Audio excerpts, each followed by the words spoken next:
Good evening, everyone. I'd like to call to order the September 24th, 2025 meeting of the Fond du Lac City Council.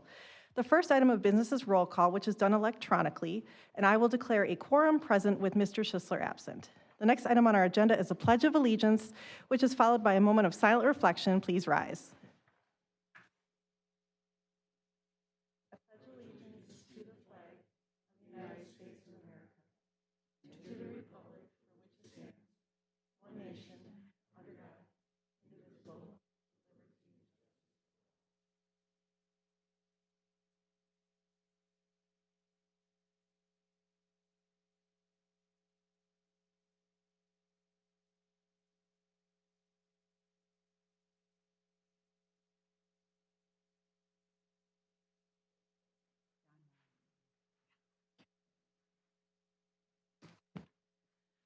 So unfortunately, Don Wallander was not able to join us for our appreciation, so we will move on to a proclamation recognizing October 5th through 11th, 2025 as Fire Prevention Week.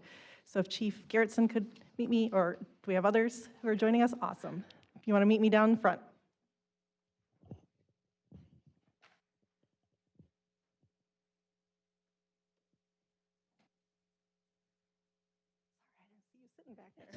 I was hiding. Oh. All right. Whereas the City of Fond du Lac is committed to ensuring the safety and security of all those living in and visiting Fond du Lac, and whereas fire remains a serious public safety concern both locally and nationally, and the presence of lithium-ion batteries in many household devices introduces unique fire risks. And whereas most of the electronics used in homes daily, including smartphones, tablets, laptops, power tools, e-bikes, e-scooters, and toys are powered by lithium-ion batteries, which if misused, damaged, or improperly charged can overheat, start a fire, or explode. And whereas residents should follow 3 key calls to action: buy only listed products, charge batteries safely, and recycle them responsibly to prevent battery-related fires. And whereas lithium-ion batteries store a large amount of energy in a small space, and improper use such as overcharging, using off-brand chargers without safety certification, or exposing batteries to damage can result in fire or explosion. And whereas the proper disposal and recycling of lithium-ion batteries help prevent environmental hazards and reduce fire risks in the home and community. And whereas the 2025 Fire Prevention Week theme, Charge into Fire Safety, Lithium-Ion Batteries in Your Home, serves to remind us of the importance of using, charging, and recycling lithium-ion batteries safely to reduce the risk of fires in homes and communities.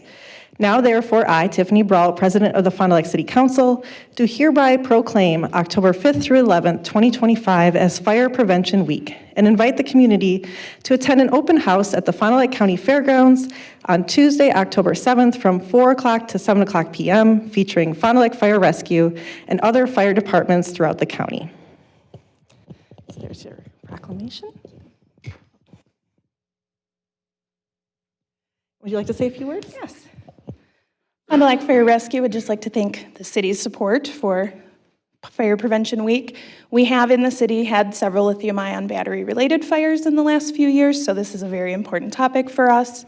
And again, we just want to remind everyone to be careful with their electronics, take good care of them, and purchase only items that are UL listed under Ryder's Laboratory, showing that they have been tested and have less of a chance of malfunctioning.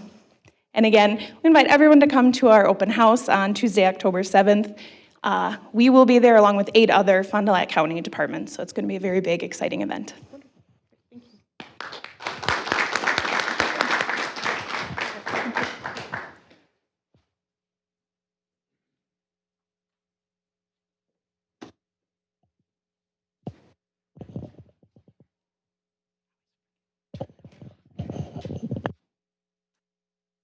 All right, next on our agenda, we have SBA Office of Disaster Recovery and Resilience Representative, who is here in Wisconsin to help those that sustained damage from the flooding in August apply for low-interest disaster loans.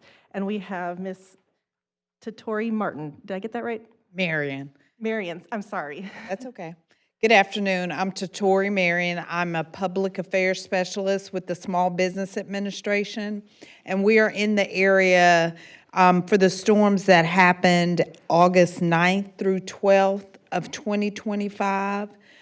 We are here in Fond du Lac County and City and would like to offer low-interest loans to the community. We have what type of loans are available. We have business physical disaster loans, home disaster loans, economic injury disaster loans. These loans are as low interest as 3.0%. There is a 12-month interest-free payment, and it's a 30-year fixed interest loan, so it does not change. Does anybody have any questions? Are there any questions from council? I am not seeing any, so thank you so much for joining us tonight and sharing that information with us. And if you could just get the word out to your community about these low-interest loans and that we're in the area, we do have disaster loan recovery centers available where you can apply. Wonderful. Thank Okay. you so much. Thank you. All right, next on our agenda is public hearings, and we have none, so we will move on to the consent agenda. The consent agenda finalizes the proposed actions for the meeting, A, September 10th, 2025 minutes, and B, list of claims dated September 17th, 2025. Is there any discussion? Seeing none, I will entertain a motion. Motion to approve. Motion by Mr. Godfrey and second by Mr. Zimmerman. Is there any other discussion? Seeing none, please proceed to vote.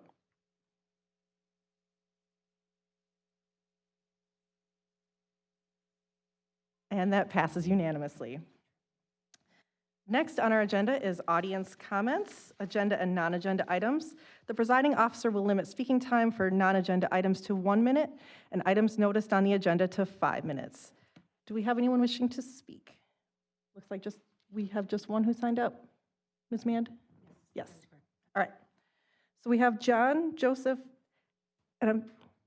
Wikowski, who would like to speak on the agenda item, Design Lab, which is the library grant impact report. And then he would also like to speak on the non-agenda item of Main Street and Edith and Woods Floral closures.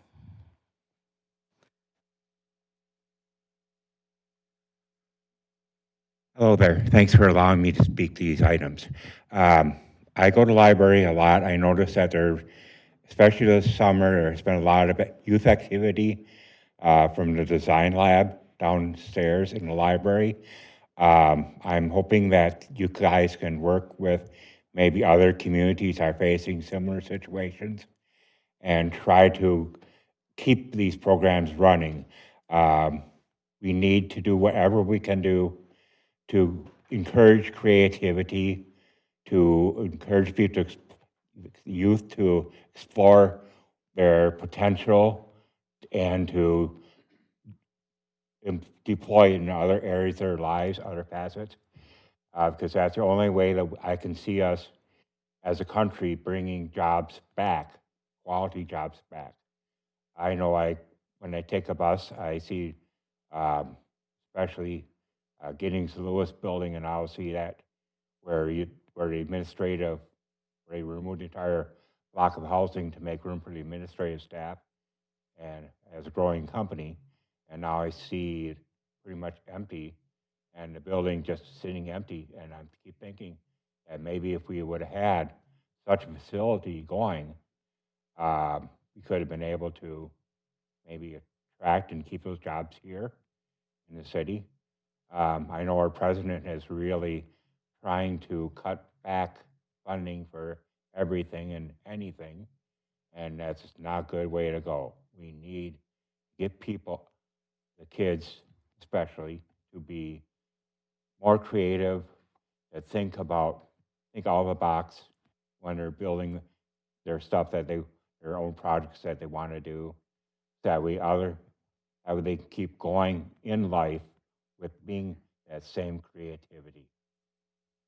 We just need that, and we hope that the city of Fond du Lac knows that there are other cities facing the same issue, that we could work together with all the libraries and all the other cities and say, hey, we need this. And we needed that a long time ago. And as far as Edis and Woods, I used to go to Woods a lot for, especially for if we had relatives that passed on. And I used to see Edith's a lot. I think that those were two good anchor tenants that we were losing in the downtown area, and that it's a shame that they are pulling out. We need those, and we needed them up and running, because we already have a couple good venues for hosting things in the downtown area, and that could have definitely attracted people to those entities. So I think city has gone in the wrong direction as far as letting them pull out, close up, or whatever they did and are doing. So thank you very much. All right, thank you so much. And with that, that ends our audience comments. So we will move on to our action items. Action item A is resolution number 9203, a resolution approving and authorizing the execution of the working conditions agreement with Wisconsin Professional Police Association Local 12. Our introduction is by our city attorney, Ms. Hoffman, and chief labor negotiator, Chad Wade. Thank you. Good evening, President Brault, and I want to introduce Chad Wade, who's been our chief labor negotiator for many years. He actually worked for the city for a while before he went out into private practice. And I also want to congratulate Chad and our two unions, our police and fire unions, and the bargaining teams for coming to an agreement. Yeah, so this is the first of two resolutions we have on the agenda tonight regarding tentative agreements we've reached with the two protective unions here in the city. These are both 3-year contracts. The first one is your police contract with the Police Local 12. As I said, it's a 3-year contract beginning in 2026. I want to specifically mention the wage increases and adjustments that were made during for 2026. This remains a difficult in both protectives labor market in recruiting, and we've seen throughout the Fox Valley wage increases, be above what we normally would expect or see. And so the parties, I think, did a nice job in this round of negotiations, both the police and fire, but I want to particularly call out the police union in prioritizing how we allocated allocations for 2026 to really raise some of our lower starting pay salary to remain competitive and make sure that we were able to recruit quality officers while also having an increase for some of our more senior officers and being able to retain them as well. So I think that the wage increase for 2026 ultimately, in terms of the salary schedule, does a nice job of blending that, but also meets the bargaining goals and the budgetary goals that were set by city staff in the budgeting process as you're getting into that process now this time of year. There are some other additional changes that were reflected in the memo that was included, including changes to the health insurance and health insurance caps and premiums. Those reflect what are also being provided or the same caps and changes that were given to general employees. So they are in line with what you're doing with your general employees as well. So if there are any questions, I'm happy to answer any questions regarding, again, the Local 12 is the first resolution. All right, thank you so much. Are there any questions or comments from council? I am not seeing any, so I will entertain a motion. Motion to approve. Motion by Mr. Heisler, second by Ms. Leering. Is there any other discussion? Seeing none, please proceed to vote.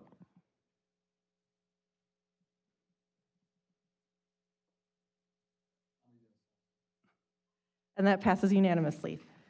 Item B is resolution number 9204, a resolution approving and authorizing the execution of the working conditions agreement with International Association of Firefighters Local 400.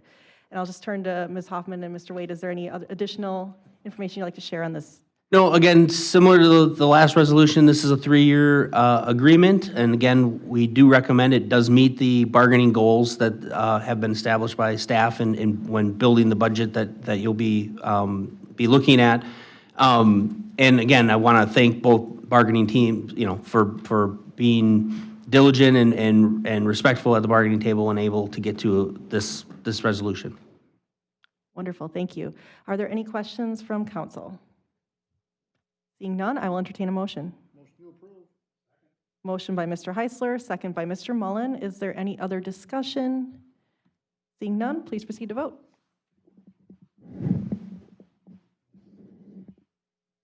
And that passes unanimously. Thank you so much, Mr. Wade, for joining us tonight, and thank you for all the work that went into those agreements. Absolutely. Thank you. All right, that ends our action items for tonight, so we will move on to our presentation of input items. The first item is a discussion on archery target practice permits presented by City Attorney Ms. Hoffman. Thank you again, President Brault.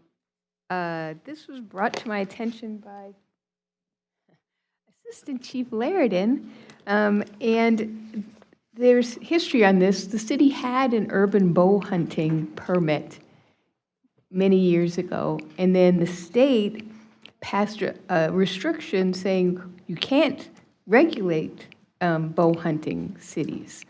And so we took it away, and so now all we have are the two things that the state code allows us to have.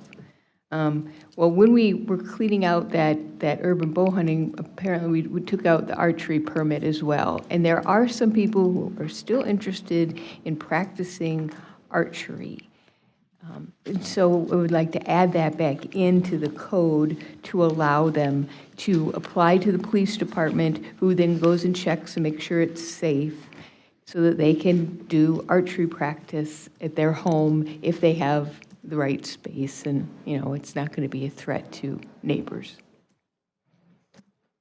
All right, are there any questions from council on this item? Mr. Mullen?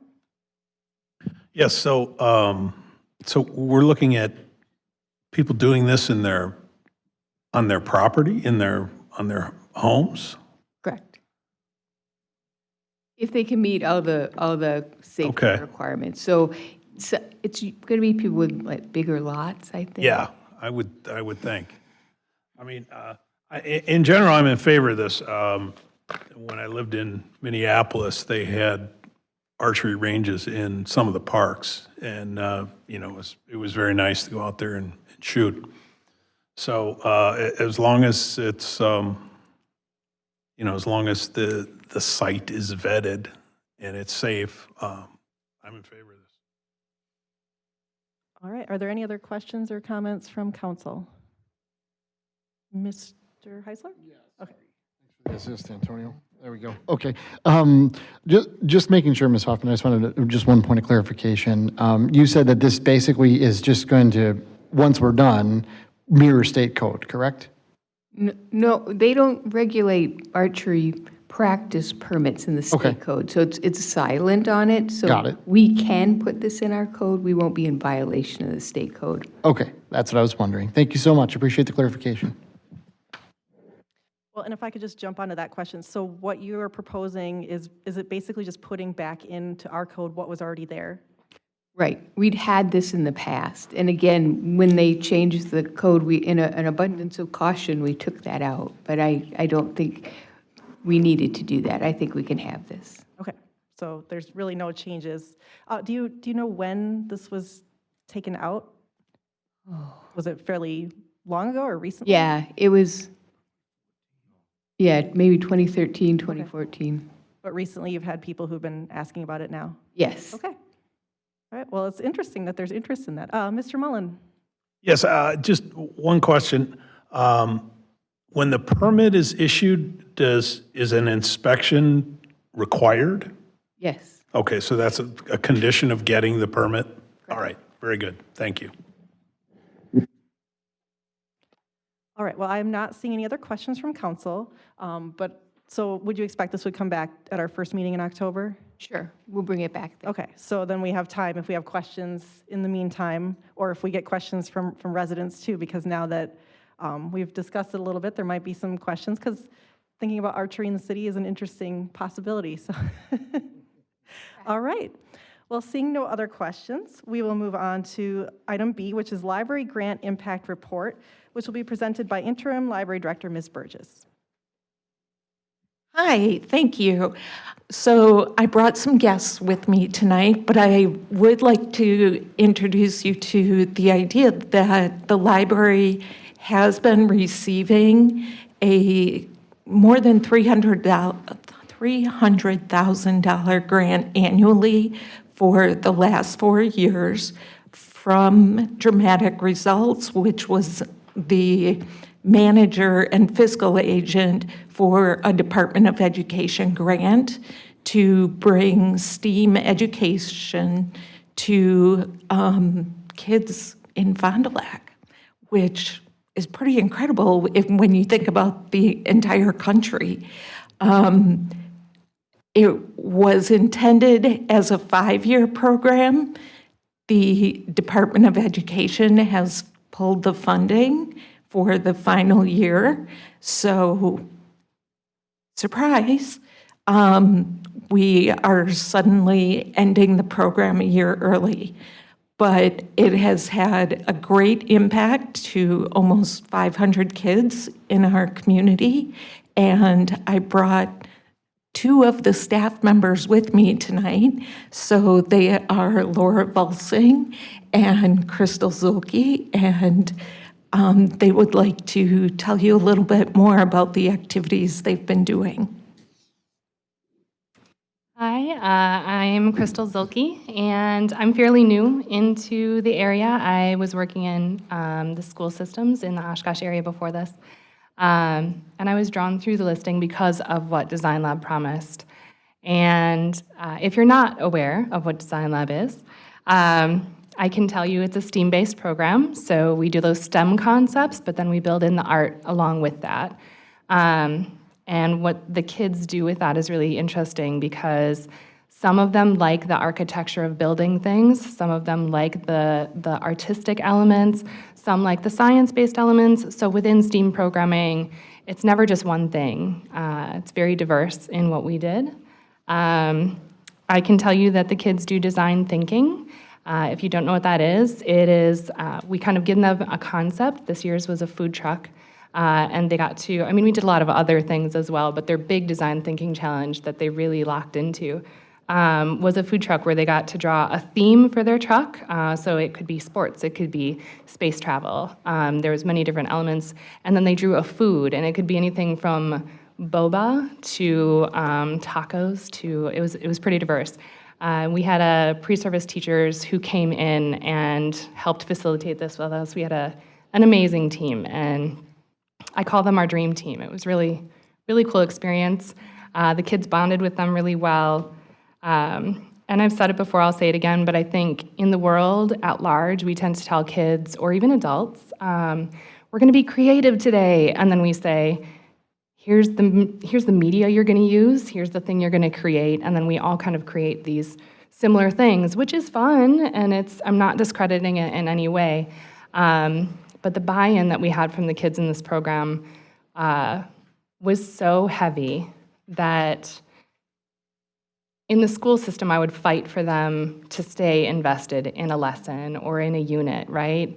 I would be trying to get them to lock into something. And in this program, it was so beautiful that they would say, no, I don't want to go outside. Can we please keep creating for hours on end? And it was so vastly different than my experience. So I'm very thankful for the support of the library and Dramatic Results and the community. We didn't even know that was happening today, so thank you. That was wonderful. And our parents and kids are all heavily invested. So I can tell you all of that. And I want to give Laura a minute, but I am going to just share a couple moments from the kids where at the very end, right, usually we would stand up at the end of a program and kind of say, here's all the great things the kids did. But we gave them chances to speak, and since everybody can't leave work at 3 o'clock on a Friday and come listen, I thought I would share a few of my favorites with you. There was kiddos like Liam saying that his favorite part was having fun making new friends, giant food trucks, small food trucks, and basically everything that we did in Design Lab. It was super fun, super cool, super everything. You should definitely join if you're old enough because they make you design a whole mess of things. So yeah, and then he bowed. There was also in design thinking, we asked the kids, right? So part of my investment in getting kids interested in this was going to the schools to recruit kids. And I told the schools, we do a lot of SEL moments where we ask the kids to challenge themselves and to not see things as failure, right? Because if you go to school and you're doing math and you're doing 4 + 4, there's like one outcome. You can get there multiple ways, but there's still that one outcome, and we ask them to challenge themselves. So we asked them to reflect on some of that struggle, which is not something you usually do in a program, but it was beautiful because kids said things like, when we were making our food truck, we struggled with with working together.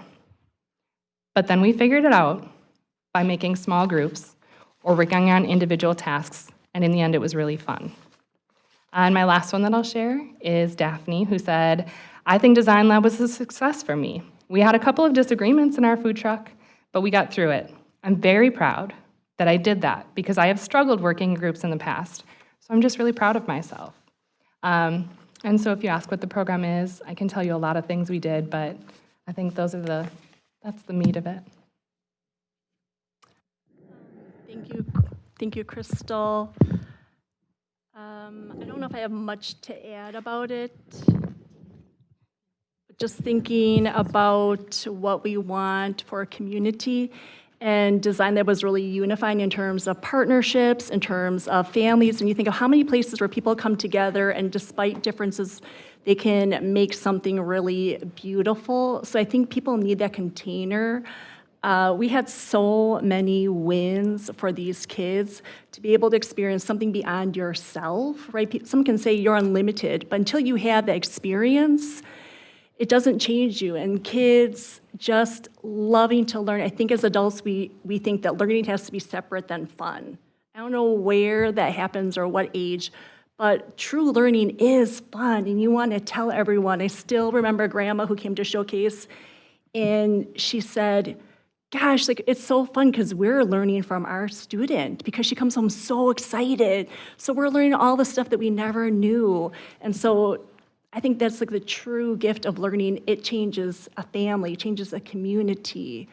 And I think for me, the arts, I think everyone deserves a quality of life, right? And so why do we need the arts? We think it's like product oriented. I think that's one part, but I think I really would like you to hear is how the process of making something affects the maker. And you take that with you. And it's that quality of living I think everyone has that right to, and it makes life bearable because life is really challenging, right? And so to make something tangible, I have this. I saw kids, how did I do this, Laura? Where did this come from? Right, that's you. You're a container for all this wealth and beauty. You, and you have a physical remnant of it. That's the art. And it's just was such a great experience, and I'm just really grateful to our community, to our families, and it made me feel better about Fond du Lac, if I'm really honest. And if you would have told me that 4 years ago, I would have been, I don't think I would have believed you. But it made me feel better about where I live. And I think for a lot of kids and staff members, I'm just gonna say one last thing, because Crystal doesn't know this for her, so I'm gonna come occasionally to Design Lab. And I ask a lot of questions if you know me. So I asked her son Lincoln, I said, well, Lincoln, you know, he's, how old is he? 9 now, he was 8, yeah. So I said to him, like, you know, what have you been doing this summer? What are some highlights from summer? And he says to me, even though he wasn't part of Design Lab officially, he says, Design Lab. Design Lab was a highlight of his summer, just being around it. So thank you for having us here tonight, and yeah, thank you to the community for supporting it and the library, and thank you for listening. Thank you so much. I'm going to open it up to questions and comments from council, and we're going to start with Ms. Leering. Okay, thank you for giving us that information. It's nice to hear Design Lab is doing great. I go down to the library and I like some of the things down in the lower level. They're really great for the community and people. The problem is these grants are nice, but they come to an end. We saw that with the ARPA money and everything, and would we have been prepared next year when it came to an end? And what do you think about, like, when this program ends, what'll happen, and how can you describe the actual impact that it has on people? Is there a measurable impact other than what it allows you to do? Yeah. So Lori and Laura know this about me. I'm a spreadsheet kind of girl. So we do have data. Part of our grant was to serve, or at least target. Our aim was for 80% of free and reduced students in the Fond du Lac area. We did get to reach out to North Fond du Lac this year as well and bring in their school students because they use the same resources, right? And so we hit 70% this year, which was one of the highest we've been able to hit, and I was really excited about being able to go out and recruit even harder. As far as sustainability goes, we've had conversations about that, and there's definite possibility. I guess right now, it's hard because we didn't have that. I was so excited to continue into that year, and I was fairly aggressive about it. So to have it end has put a pause. I would love to see some variation, and we've said right now our families and our kids are the success. They're the win that they're going to take out, and they're the ones that are going to look at the world in a different way and hopefully push that forward to other people. We'd love to continue doing it. It's just the how right now. Is there a way you can charge a fee for kids to use it for the summer? And then for the kids who can't afford it, maybe people could donate to a program for the lab? Yeah, I think anything is possible, just who would house it. So, I mean, it's relatively fresh. That's why I think, like, Crystal and I are getting emotional, because we just learned fairly recently. So we're just trying to process all of that and, what other form it could look like.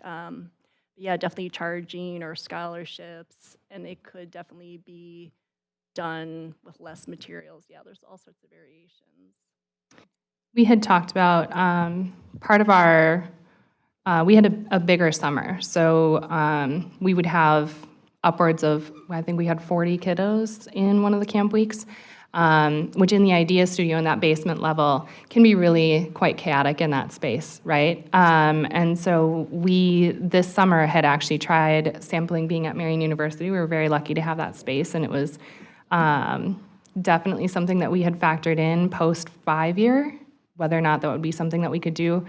We talked about, because we facilitate pre-service teachers and they have an education-based program, we had talked about thinking maybe that would be a future partnership. And unfortunately, we haven't had time to nurture those conversations. And I know Lori's talked about trying to facilitate something through the library. It's just really hard, with the time constraint. We had 5 days with each kiddo coming into the camp weeks, and we had 5 weeks of it in summer. So they obviously aren't going to be able to sustain that level of a thing within the library. But I think it's definitely doable. I would imagine there's probably local businesses too that probably would be willing to pay for, to keep this going. I think if you reach out, because it's a good idea. And I just always get, I mean, the money comes to an end, and I just always feel like a year before it's going to come to an end, I wish people would start to try to think of ideas. And I think it's really nice that you're going to, that you're doing it, and I hope that you keep it up somehow. Thank you. Thank you. Mr. Heisler. Right. Thank you guys for the awesome presentation. That was really cool. And as somebody who knew zero until tonight, that was really, really great to hear about. So thank you very much for sharing. And I guess my next question is, and Lori, I don't mean to put you on the spot, but if you can kind of tell us what you think will be the next steps that the library or the library board may take.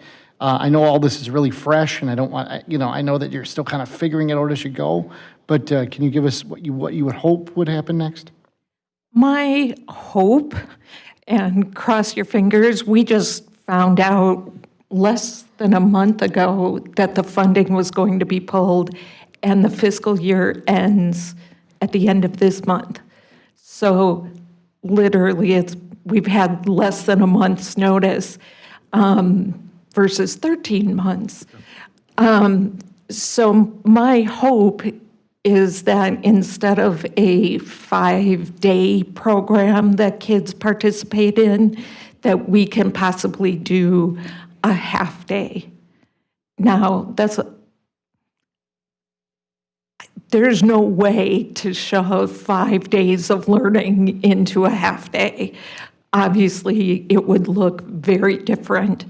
Even if we could do 2 half days, 2 weeks in a row, or during the school year in the past, we've done a series of Saturdays over the course of a semester.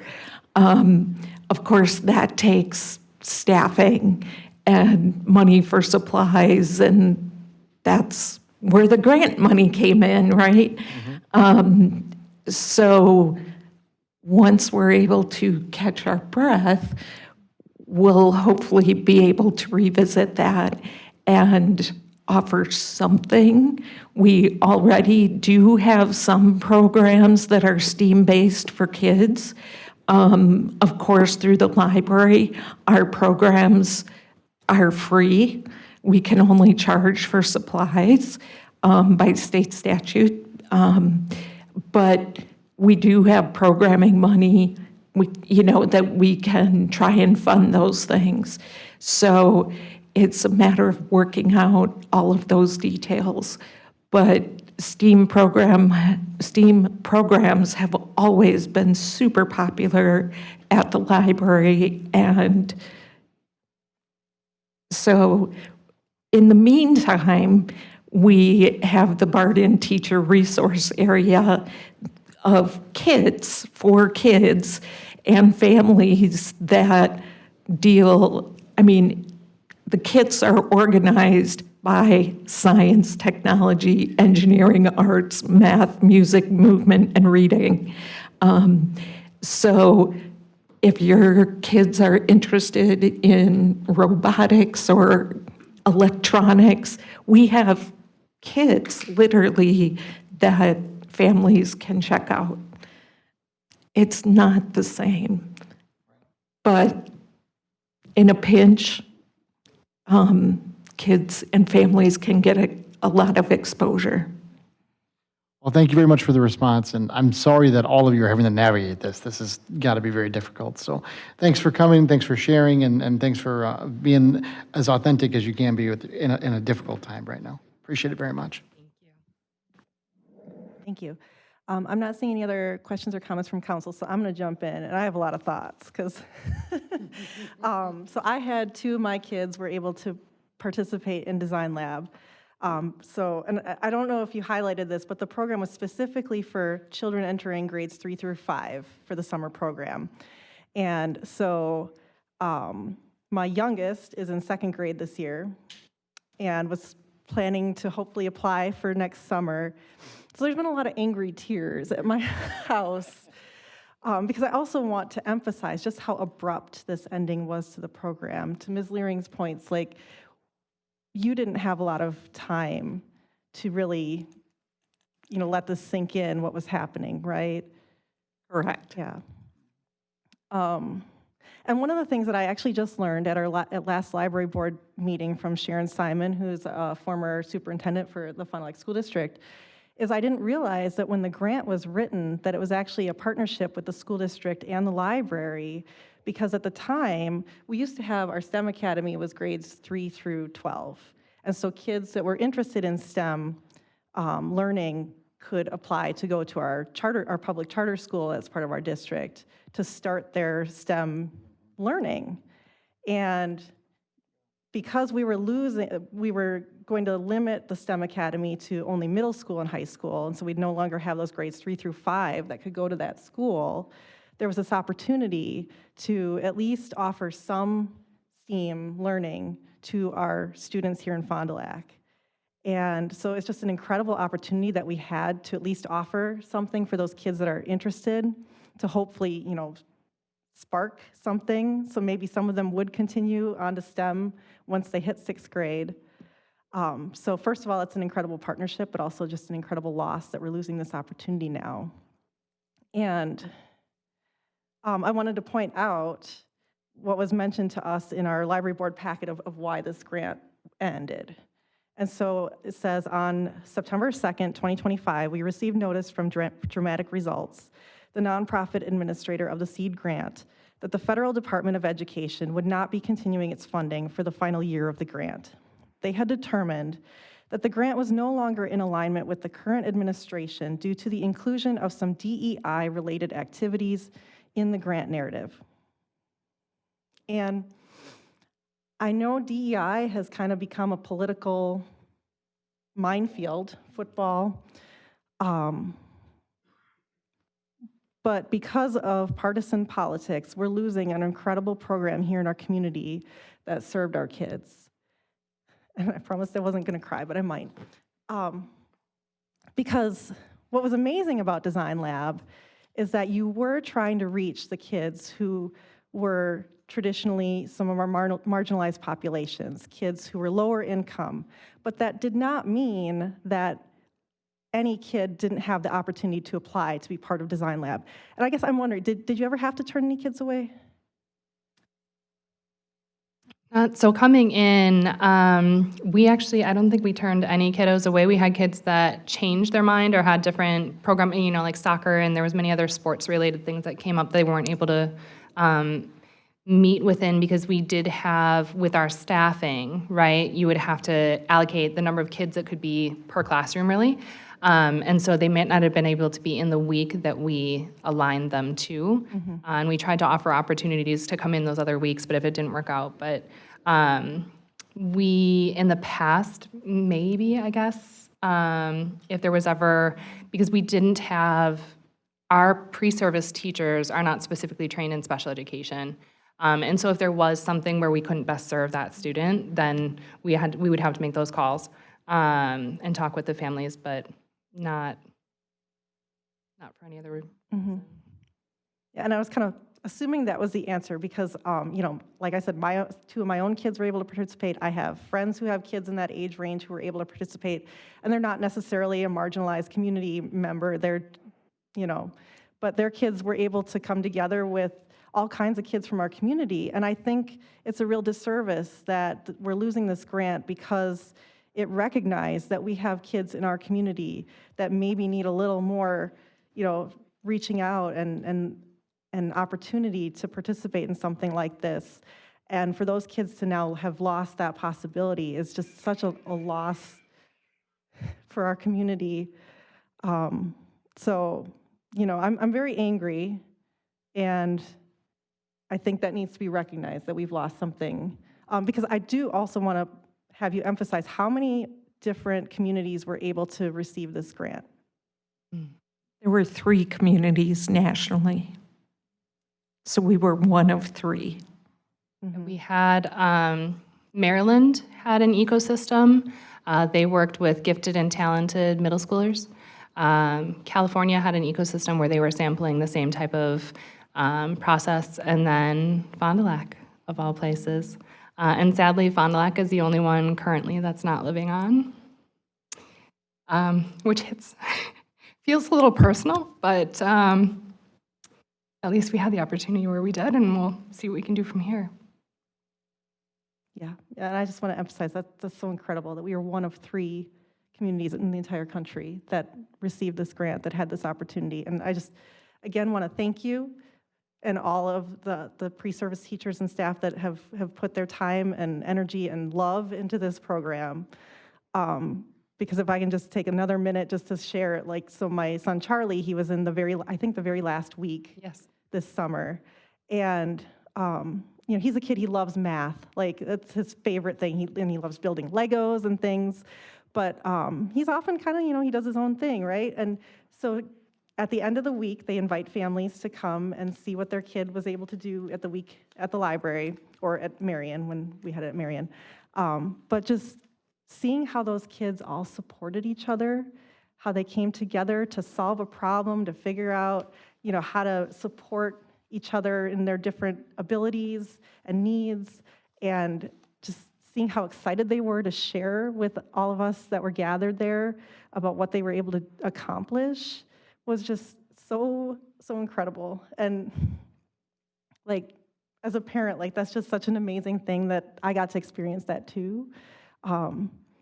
So I'm very hopeful. I know the library board is very supportive of everything that you've done. I'm hopeful we can figure out ways to continue opportunities for our kiddos, but as Lori said, you know, it's not the same. What we had here is going to be just so hard to replicate, and I don't know that we'll ever have a chance like this again, but maybe. Yeah, fingers crossed. But I want to, because I'm not seeing any other council members jumping in, I just want to give you another opportunity if you have any last words you want to share, any last stories or things you want to leave us with. It's really hard because I could go on forever, but I know everybody's got a schedule. We are, I guess I'll just reiterate, extremely thankful.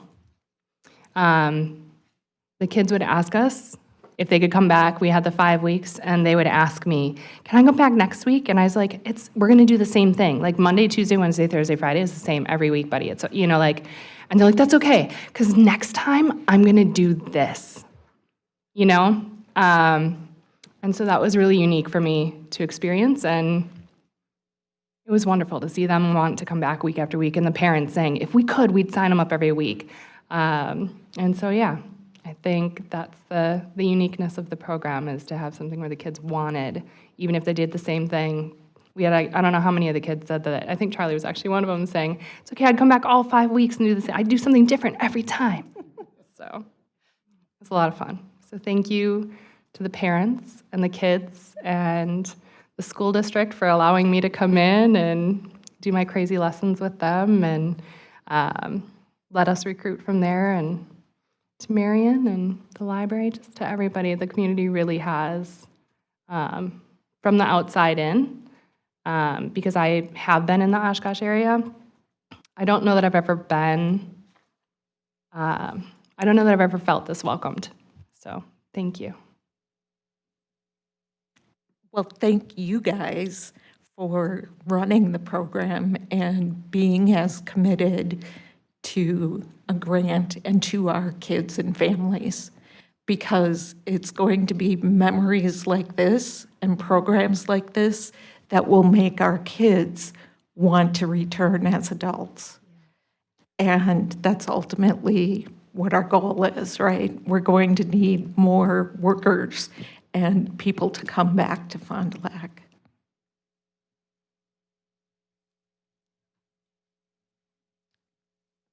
Oh, we do have some more questions. I just have a quick question. How much money is it per year that It was over $300,000 a year.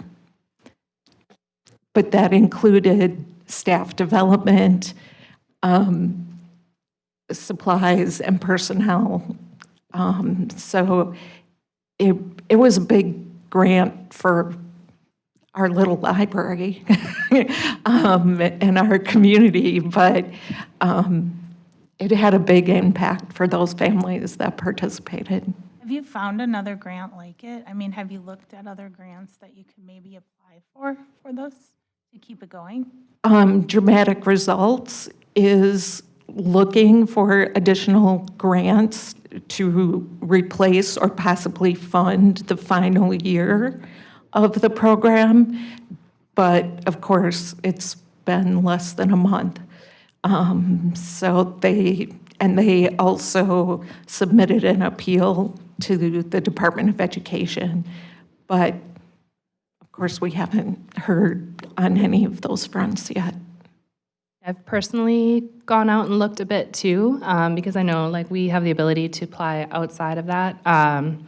Current STEM or STEAM funding for education, as well as the diversity funding, has been, I think, largely roughly cut in half across the nation. So right now has been a tricky time to apply for that. And I will say that when you asked about, being able to charge to have students come in and utilize it, there are definitely ways to go about that, where the current funding allowed not only for our professional development for the pre-service teachers, right, because we're nurturing teachers to go out and be bigger, better, like we're helping them get time with the kids. So professional development was a big part of it. We also supplied a breakfast, a lunch, and a snack for the kids. And we would have different materials that we would give them. So we could certainly figure out other ways to facilitate. It was just really nice that the grant funding allowed us to provide that to the community because we have a large population who falls in that free and reduced lunch, and we were able to target them specifically and then obviously bring in the others who applied as well. Did you have any additional questions? All right, thank you. All right, well, thank you again for joining us, and thank you so much for all the work that you did and for all the information that you shared with us here tonight, so thank you. All right, with that, that ends our input items, so I will entertain a motion to adjourn. Second. Oh, motion by Mr. Zimmerman, I'm going to give the second to Ms. Leering. This is not debatable, please proceed to vote. That passes unanimously, we are adjourned.